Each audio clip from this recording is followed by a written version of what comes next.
पूज्य गोविंद देव गिरि जी महाराज मंच पर आएंगे और माननीय प्रधानमंत्री जी ने के बारे में अपनी भावनाएं प्रकट करेंगे।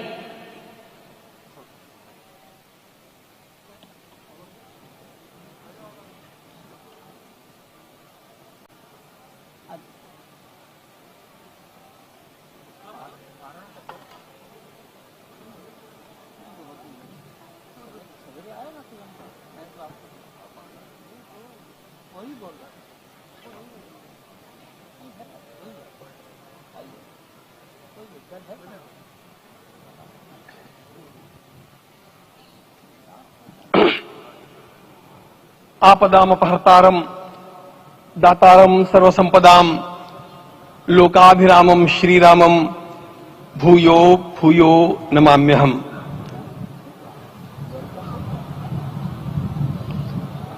आज अंतःकरण अत्यंत उल्लास से, समाधान से और कृतज्ञता से भरा हुआ है। हमारा संपूर्ण राष्ट्र और पूरा विश्व भी आज भगवान श्री राम की प्रतिष्ठा से आलोकित होने का पर्व आरंभ हो चुका है। यह केवल एक मंदिर में एक मूर्ति की प्रतिष्ठा नहीं है, यह इस देश की अस्मिता, इस देश का स्वाभिमान और इस देश का आत्मविश्वास, इसकी प्रतीक्षा है। 500 वर्षों की प्रतीक्षा के पश्चात यह संभव हो सका। इसके जो अनेक कारण हैं, उनके ऊपर तो आलोक हमारे सारे सम्माननीय अभ्यागत डालेंगे ही। मैं केवल एक काम के लिए यहां पर खड़ा हूं, छोटा सा काम। कारण तो अनेक होते हैं, लेकिन अनेक कारण मिलते मिलते आखिर वे एक विशिष्ट स्तर तक पहुंच जाते हैं और उस स्तर पर कोई महापुरुष हम लोगों को उपलब्ध होता है और उस विभूति के कारण युग परिवर्तित हो जाता है। इस प्रकार का परिवर्तन लाने के लिए अपने जीवन को साधना पड़ता है और इस प्रकार जीवन साधने वाले हमारे इस देश की परंपरा के अनेक महान रत्नों में आज हम लोगों को समय की आवश्यकता, युग की आवश्यकता, सनातन के अंतःकरण की आवश्यकता के रूप में हमारे सम्माननीय प्रधानमंत्री जी प्राप्त हुए हैं।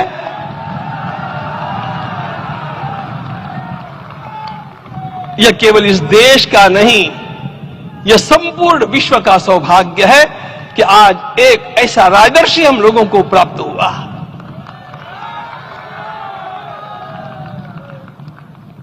आपके मंगल हाथों से आज प्रतिष्ठा होने की बात थी, वह स्वाभाविक भी था, वो होना ही था मित्रों।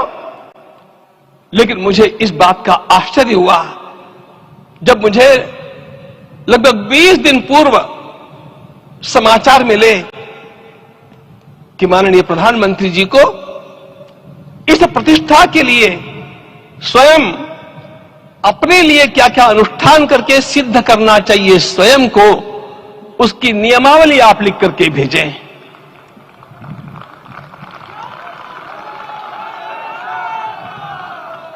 जिस प्रकार का हमारे देश का राजनीतिक माहौल है, कोई भी आकर के किसी भी समय कुछ भी कर्म करके चला जाता है, वो उद्घाटन हो चाहे पौधारोपण हो चाहे कुछ भी हो, लेकिन उसके लिए मैं अपने को सिद्ध करूं, इस प्रकार की भावना कहां होती है?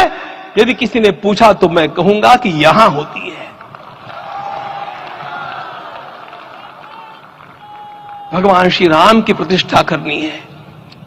भारतीय जीवनादर्शों के सर्वोच्च आदर्श भगवान श्री राम है और इन समस्त जीवनादर्शों की प्रतिष्ठा करने के समान ही यहां की प्रतिष्ठा रही है।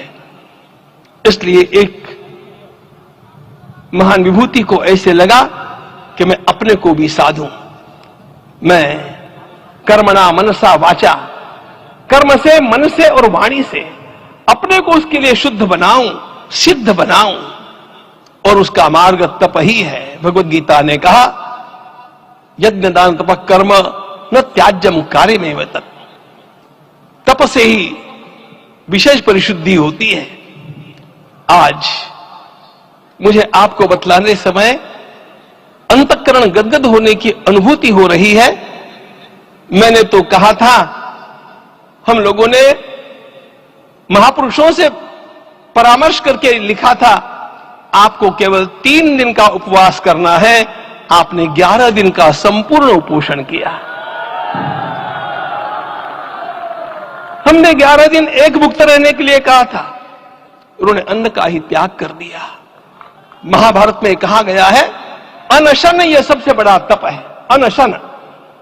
और उसको उनके जीवन में साकार होते हुए मैंने केवल देखा नहीं, मैं थोड़ा तार्किक हूं।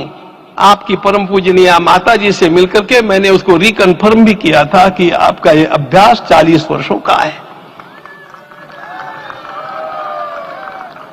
ऐसा तपस्वी कोई राष्ट्रीय नेता प्राप्त होना यह सामान्य बात नहीं है।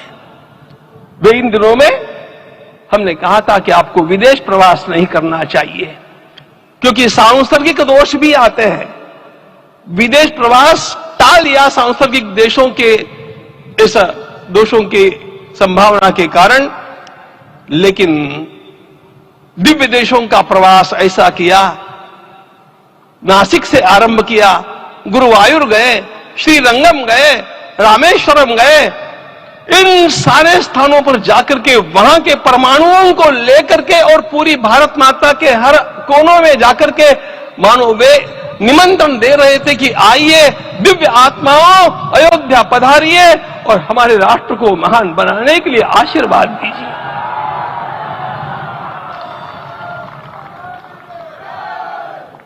हमने केवल कहा था 3 दिनों तक आपको भूमि शयन करना चाहिए।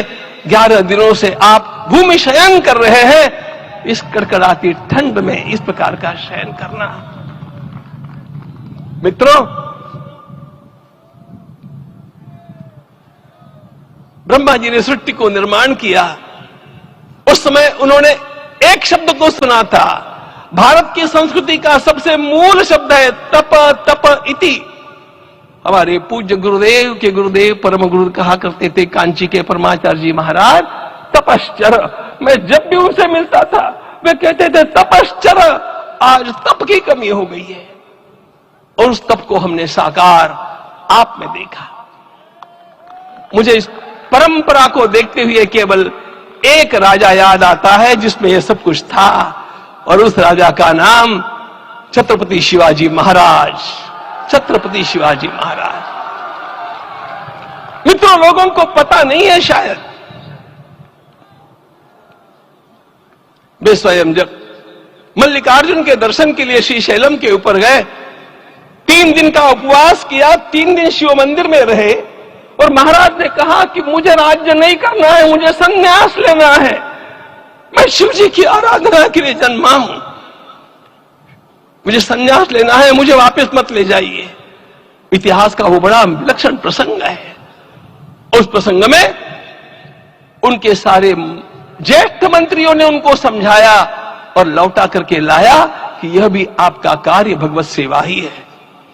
आज हम लोगों को उसी प्रकार के एक महापुरुष ऐसे प्राप्त हुए हैं जिसको भगवती जगदम्बा ने स्वयं हिमालय से लौटा करके भेज दिया कि जाओ भारत माता की सेवा करो।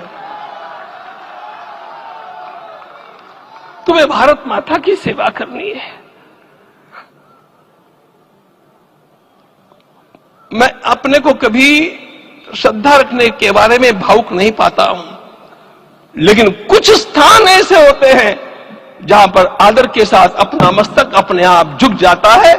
ऐसा एक स्थान हम लोगों को उच्च पदस्थ इस राजर्षि ने जब दिखाया तो मुझे छत्रपति शिवाजी महाराज के गुरु समर्थ रामदास स्वामी महाराज की याद आ गई।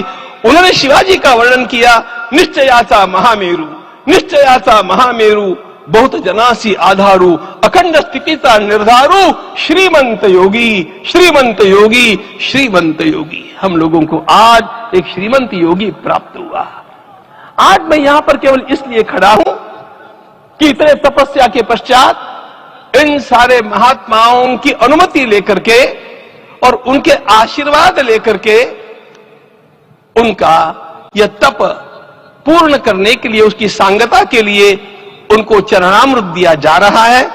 आप सबकी सहमति हो तो आप सब लोग ओंकार का घोष करके मुझे सहमति दें।